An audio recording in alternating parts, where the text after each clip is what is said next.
My name is Jason Anderson. I'm a teacher, teacher-educator, researcher and writer based at the University of Warwick in the United Kingdom. This video is an introduction to my ILA 2023 conference presentation entitled Partially Participatory Research: How Non-Participatory Research Can Involve Participants Meaningfully to Increase Equity and Efficacy.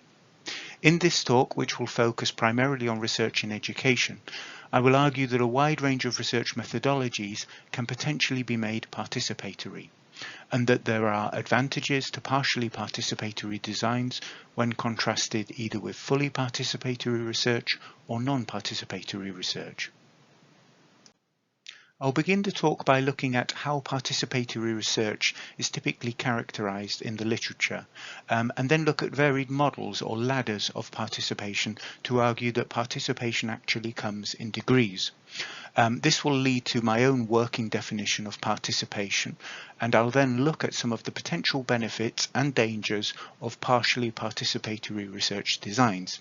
This will then lead into an example, my own study of teacher expertise conducted in India, and we'll look at some of the outputs of the study, and I'll finish with a critical caution for those interested in conducting partially participatory research.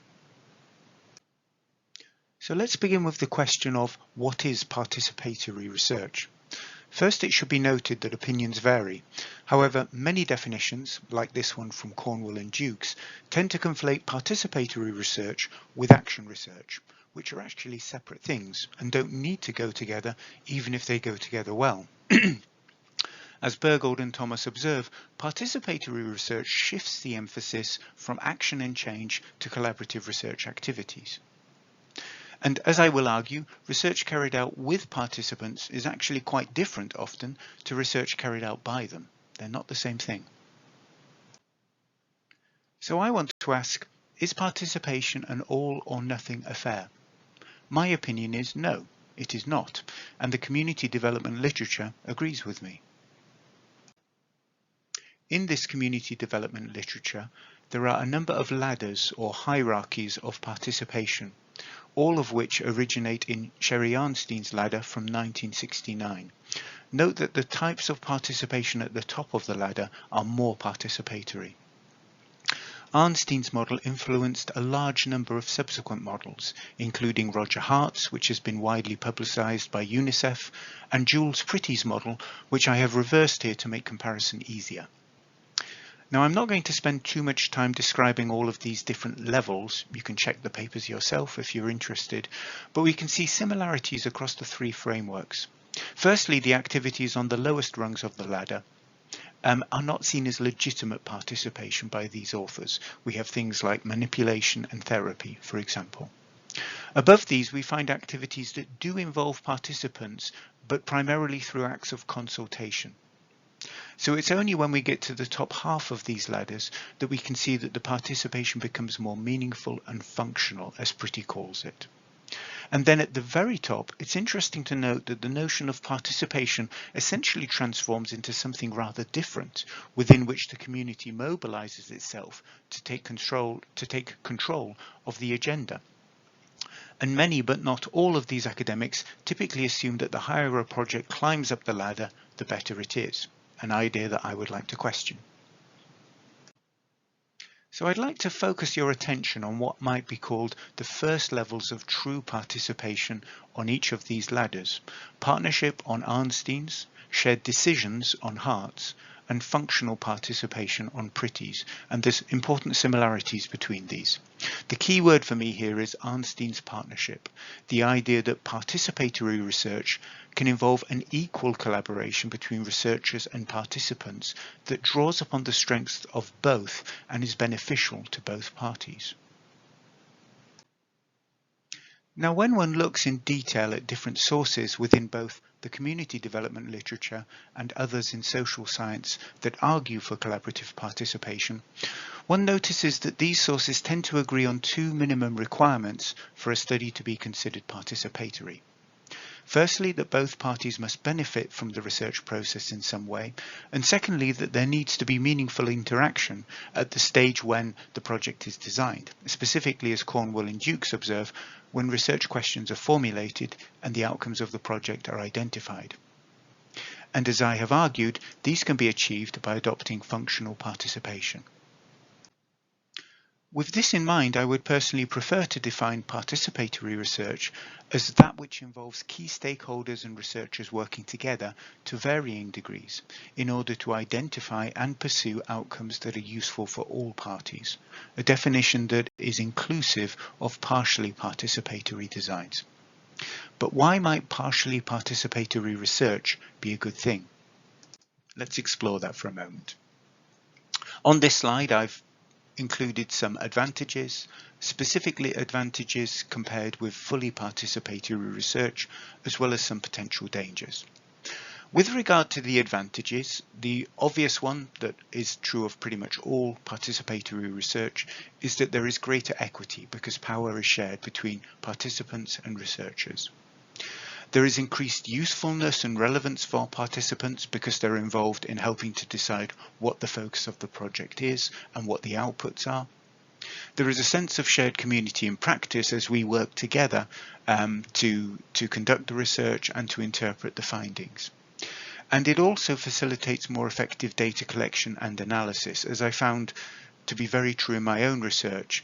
Participants obviously know a great deal more about their context and the potential challenges, and therefore can advise on how to manage these effectively. Now, when compared with fully participatory teacher research, partially participatory research also has a number of potential advantages. The designs can be more complex, more ambitious, leading to findings that may be more generalizable and more widely useful. As a researcher myself, I wanted to do something which I could argue was comparable to other research on teacher expertise, even non-participatory research. And in order to do that, I needed to make sure that the research processes were justifiable and rigorous. Fully participatory research doesn't always open up participation to a wider range of methodologies because it tends to involve the participants taking control of it. Things like case study, ethnography and phenomenology are examples of research designs that can be facilitated well by partially participatory research. And then there's a third point here, that participants don't always have the time or the skills to conduct research. Particularly with regard to time, we see a lot of examples in the literature of participants complaining or being concerned that they don't necessarily have the opportunity to do everything they want to do. And researchers can take away some of the burden of this because it's essentially their job and their experience to do research. Now, there's a number of potential dangers associated with partially participatory research, and I'll come back to the third of these particularly towards the end of this talk. But the very obvious one is that even though we may argue that a piece of research is participatory, it may actually never achieve anything beyond tokenism or manipulation, as Arnstein calls them. For example, if participants are consulted on a project, but the consultation doesn't actually lead to a meaningful change in the research itself. Another way in which there may be potential dangers is if there are conflicting goals within the research groups. In my example, between the teachers as participants, they don't always agree on what the outputs of the project should be.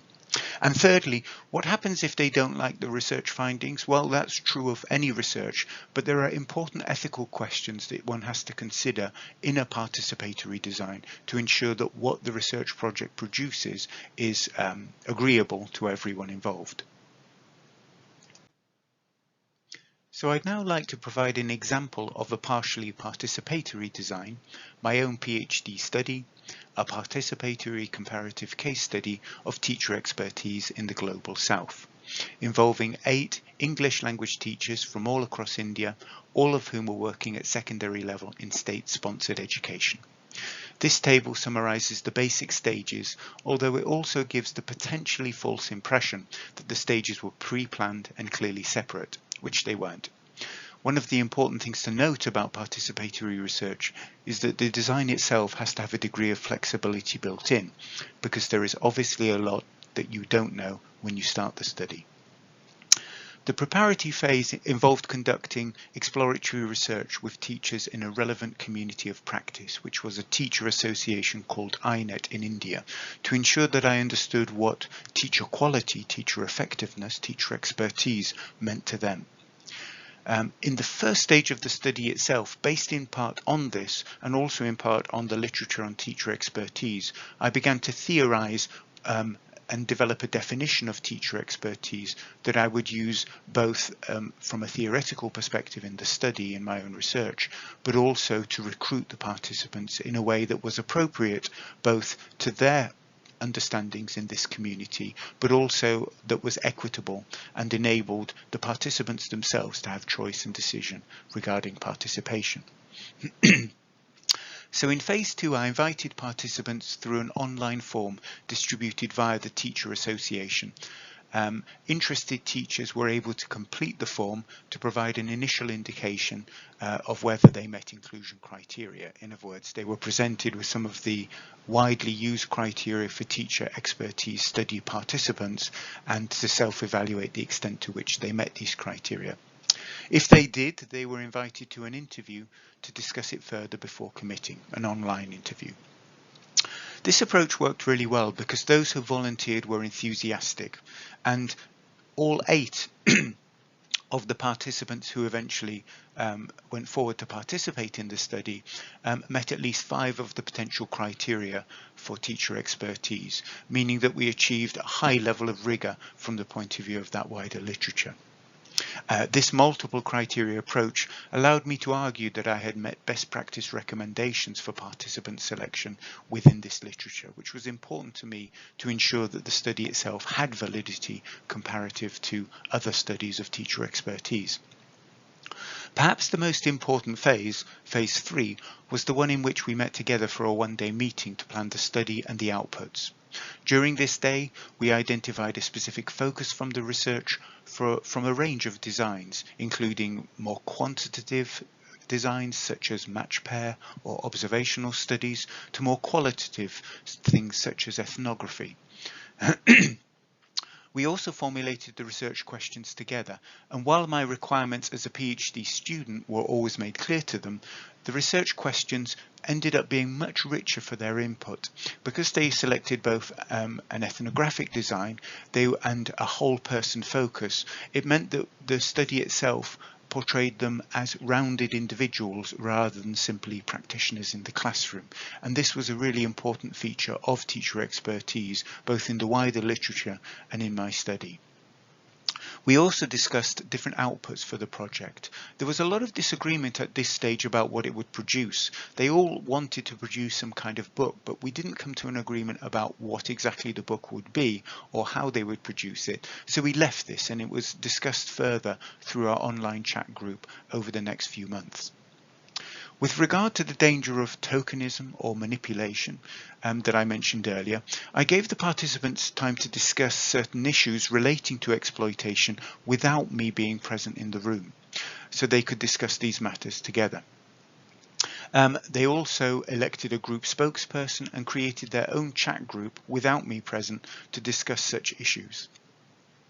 Because we were staying at the same hotel for 2 nights, the meeting also had a really important social element that enabled us to build bonds, to do some sightseeing together, to have a few meals together, and this was obviously important for the wider project. After this, the project phases went pretty smoothly. Data collection was unproblematic because I'd taken a lot of their advice to, for example, leave plenty of time for the unexpected, which occurred regularly, but because we'd planned for it, it wasn't a problem. During data analysis, the participants themselves moved further to their understanding of what they wanted the book to be, and they wanted it to be a publication that novice teachers, less experienced teachers, would find useful to help them to develop and to gain expertise. I was very keen not to be seen as the editor of this book, and so they peer-reviewed each other's chapters, and we got an Indian expert on ELT, Amol Padwad, to write the preface for the book. During the sixth stage of the study, where there was the final stage of data analysis, the participants were consulted carefully in the phase known as member checking or participant validation. This happened twice. They were consulted both for their the extent to which they agreed with my individual case studies, but also they were consulted again at the stage where I compared them as teachers in the final PhD writings and subsequent publications. This was important, obviously, in this kind of study, and they were encouraged to give feedback by a range of means, such as through email, through an online conversation, or through audio notes that they recorded while they were reading the study stages, and obviously the study benefited greatly from this. The final stages of the study obviously included the PhD thesis and their book being published.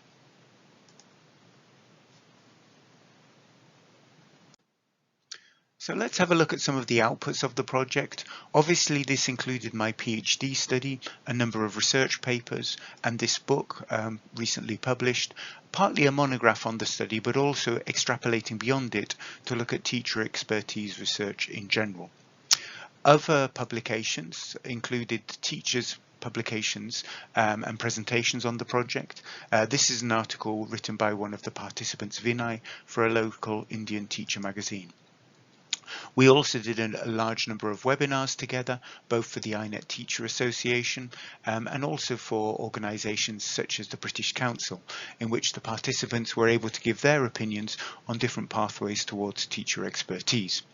And finally, and most importantly for them, is their book, Connecting 8 Effective ELT Classrooms, Context, Challenges and Solutions.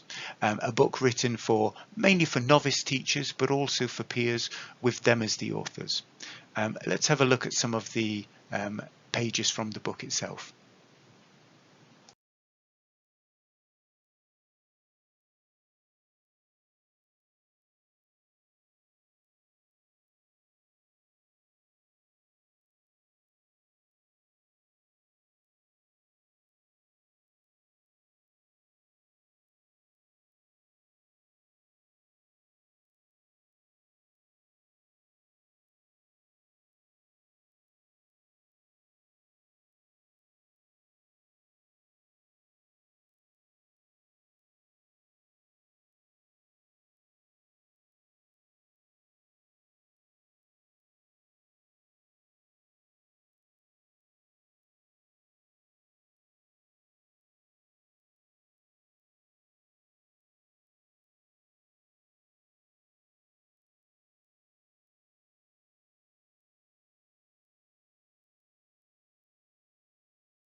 I'd like to finish this talk with a critical caution for anyone interested in doing a partially participatory study. As Andrea Cornwall notes, participatory interventions may result in effects that were never envisaged at the outset. Designs may need to sacrifice rigour in order to mitigate or address participant concerns or suggestions. For example, in my study, the participants weren't happy to do a matched pair study because they didn't want their colleagues to be portrayed in a bad light. As I also note here, teacher expertise studies are likely to report positive findings, but those studies in which there are a number of more critical findings may encounter more challenges for obvious reasons. Anyone interested in learning more about this, I advise them to read Anna Traianu's cautionary tale from 2007. And here are the references for my talk. You can see both my PhD study here, which is available from the University of Warwick, and you can also see the book that the participants co-authored themselves. It's available online if you Google it. And also on the right hand side of this slide, you can see one of the participants in the study with her 2 babies, her daughter and her second baby, which is the book that she co-authored and had published. Thank you.